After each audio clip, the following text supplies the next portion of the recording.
Hi friends welcome back my channel मु तम दादा भाई 𝗕𝗵𝗶𝗀𝗏 तो आज मु पळे आसी बिजू पटनायक पार्क को बुलिया को तो जे आसना एटू वीडियो देखिकी एंजॉय करी दियंतु हैला तो विलंब न करी चलु जिबा एबे भीतर को पसिबा।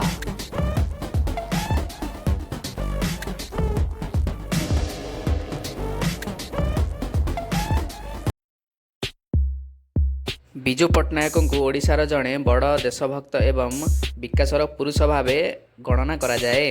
तांको नाम रे एही पार्क नामित करने उद्देश्य हेउची तांको महानता को स्मरण रखिबा। एही पार्क टी ऋषिकुल्या नदी उपरे निर्मित भंजनगर डैम निकटतर। यह केवल बुलिबा स्थान नुहे बरम जल संरक्षण एवं परिवेश सुरक्षा वार्ता मध्य देइथाए। एठारे थिबा गछगुड़िक एमिति भावे गढ़ा जाइछि जेपरि यह डैम अंचलर मृत्तिका क्षय रोकिबारे साहाय्य करिबो। एही पार्कर आधुनिकरण एवं सौंदर्यकरण रे भंजनगर पूर्वतन विधायक तथा मंत्री श्री 𝗵𝗵𝗶𝗀𝗏 आरुकंकर बहुत बड़ हाथ रही। तांकरी प्रचेष्टा रे पार्क रे म्यूजिकल फाउंडेशन सुंदर बगीचा एवं नुआ नुआ मूर्ति गुड़िक स्थापन करा जायछि। पूर्वरु एही स्थान टी केवल भंजनगर डैम रो एक अंश थिला, किंतु यार प्राकृतिक सौंदर्य एवं जलभंडार दृश्य को देखि यह एक पर्यटन स्थली रे परिणत करने को योजना करागला। विशेषकर गंजाम जिलार पर्यटन को बढ़ाइबा पई यह मॉडल पार्क भावे गढ़ी तोलागला। यही शिव मूर्तिटी बहुत उच्च एवं भंजनगर डैम रो एक उच्च स्थान अवस्थित। दूररू देखिले मध्य यही भव्य मूर्तिटी बहुत सुंदर देखा जाए।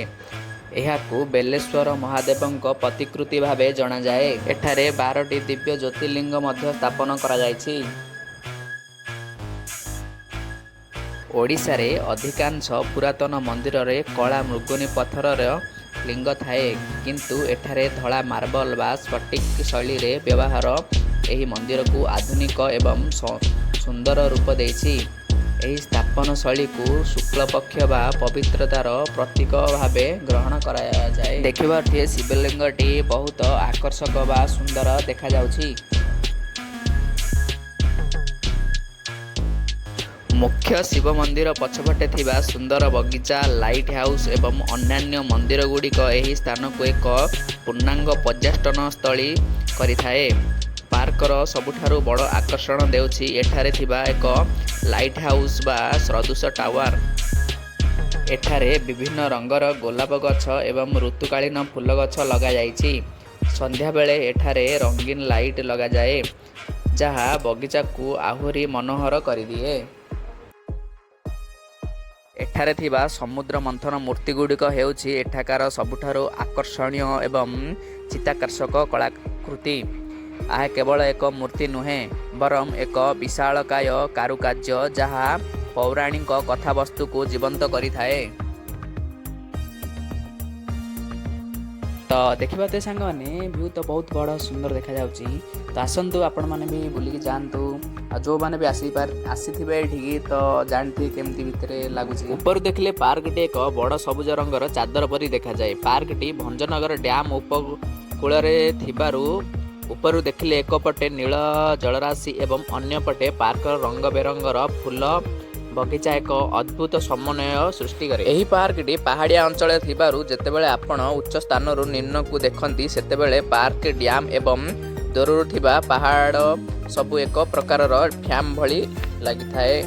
एही गछ गुड़िक एक निर्दिष्ट धारी लगा जाइछि, जेमिति पर्यटक माने चलिबा समय रे एक सुंदर ग्रीन टनल किंबा रंगीन परिवेशर अनुभव करिपारिबे। पार्क भितरे छोट पिलानक पई दोली एवं खसड़ा परी अन्यान्य सामग्री भी अछि। एही लुहा पोलटी एपरि भाबरे तयारी करा जाइछि जेउठारे ठिया होई आपण पार्क एवं डैम रो सबुठारु भल दृश्य देखि पारिबे। यह एक पार्कर टावर बा दृश्य उपभोग करने पाई व्यवहार करा जाए। एठारे अधिकांश समय कृष्णचूड़ा एवं विभिन्न रंगर बोगेनभिलिया लगा जाय थाए। शीत दिने एठाकू बहु दूर दूरांतरु लोक माने पिकनिक करबा पई आसंती। डैम कूल थिबा पार्क पिकनिक पई अति उपयुक्त। संध्या समय रे डैम उपरे चालिबा एवं ठंडा पवनर मजा लबा सबुठारु भल। आपण एठाकू आसीबा पई भंजनगर सहररु खूब सहजरे जानवाहन पाई परिबे। देखि पारुथिए गछ को काटी हाथी एवं जेब्रा बना जाइछि, जहा देखबा को अत्यंत जीवंत लागे। एठारे छोट छुआंग मानक पई टॉय ट्रेन सुविधा मध्य रहिछि। ଏଠାରେ ଛୋଟ ପିଲାଙ୍କ ପାଇଁ ସାଧାରଣ ଝୁଲା ଦୋଳି, ଯୋଡ଼ା ଦୋଳି ଏବଂ ଗୋଲାକାର ଘୁରୁଥିବା ଦୋଳି ରହିଛି।